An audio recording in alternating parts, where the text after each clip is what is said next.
कि गांधी जी के बारे में अगर बात करें तो 2 मिनट लगेगा गांधी जी का जन्म से मृत्यु तक जाने में। गांधी जी का जन्म 2 अक्टूबर 1869 को गुजरात के पोरबंदर में हुआ।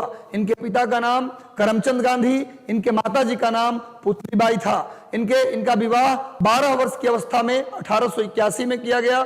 कस्तूरबा गांधी से इनके 4 पुत्र थे, मणिलाल, हरिलाल, रामदास, देवदास। गांधी जी के 5वें पुत्र यमुनालाल बजाज को कहते थे। ये पुत्र नहीं थे पर गांधी जी के करीबी थे, इसलिए यमुनालाल बजाज को गांधी जी के 5वें पुत्र कहा जाता था। वही यमुनालाल बजाज जिनको राय बहादुर की उपाधि दी गई थी। यमुनालाल बजाज सविनय अवज्ञा आंदोलन में जेल भी गए थे और कांग्रेस के खजांची भी रहे थे। 1888 में गांधी जी विलायत यानी इंग्लैंड गए वकालत की पढ़ाई के लिए। 1892 में इंग्लैंड से वापस आए क्योंकि इनकी मां पुतलीबाई का निधन हो गया था। उसके बाद ये अपने पिताजी के दोस्त दादा अब्दुल्ला के केस लड़ने के लिए 1893 में अफ्रीका गए और अफ्रीका में करीब 21 साल और कुछ महीने रहा। 21 साल कुछ महीने तक अफ्रीका में रहे। अफ्रीका में इन्होंने 2 आश्रम बनवाए, फिनिक्स आश्रम, फिनिक्स फॉर्म, टॉल्स्टॉय फॉर्म। इन्होंने अफ्रीका से एक मैगजीन निकाली, इंडियन ओपिनियन नाम का एक पत्रिका निकाला, इंडियन ओपिनियन। अफ्रीका में इन्होंने नेटाल इंडिया कांग्रेस 1894 में, 1894 में इन्होंने नेटाल इंडिया कांग्रेस की स्थापना की। 1908 में गांधी जी ने एक किताब लिखा, हिंद स्वराज। गांधी जी ने 1908 में एक किताब लिखा, हिंद स्वराज, जिसमें ब्रिटिश सरकार को इन्होंने बांझ और बेसिया कहा। क्वेश्चन आता है किस किताब में गांधी जी ने ब्रिटिश सरकार को बांझ और बेसिया कहा, तो 1908 के हिंद स्वराज में कहा। गांधी जी की बात अगर थोड़ा आगे बढ़ाएं तो 1908 में इन्होंने हिंद स्वराज लिखा।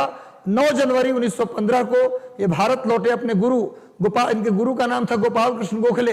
उनके कहने पर 9 जनवरी 1915 को भारत लौटे। 1916 में कांग्रेस अधिवेशन लखनऊ में भाग लिए, जहां चंपारण के एक गांव है मुरली भरावा, चंपारण जिले में एक गांव है मुरली भरावा।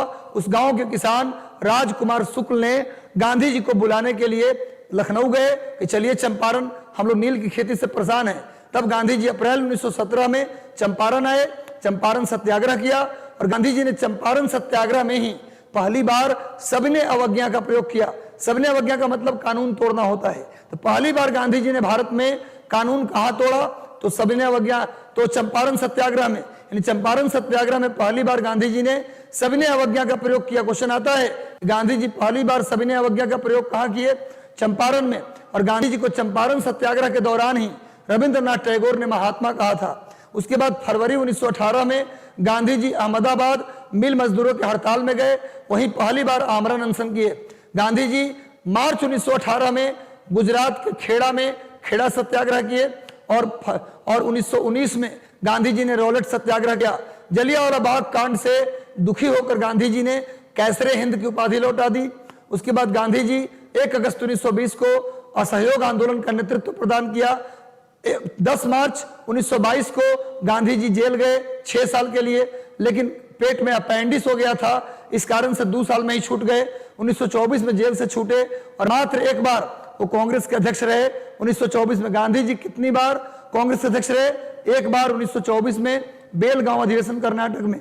उसके बाद 12 मार्च 1930 को दांडी मार्च किए। उसके बाद 6 अप्रैल 1930 को सविनय अवज्ञा आंदोलन की शुरुआत की। 1934 से 1939 तक महात्मा गांधी जी राजनीति से संन्यास ले लिए और चले गए सामाजिक कार्य करने, छुआछूत दूर करने। उसके बाद 1940 में, अक्टूबर 1940 में गांधी जी ने व्यक्तिगत सत्याग्रह की शुरुआत की।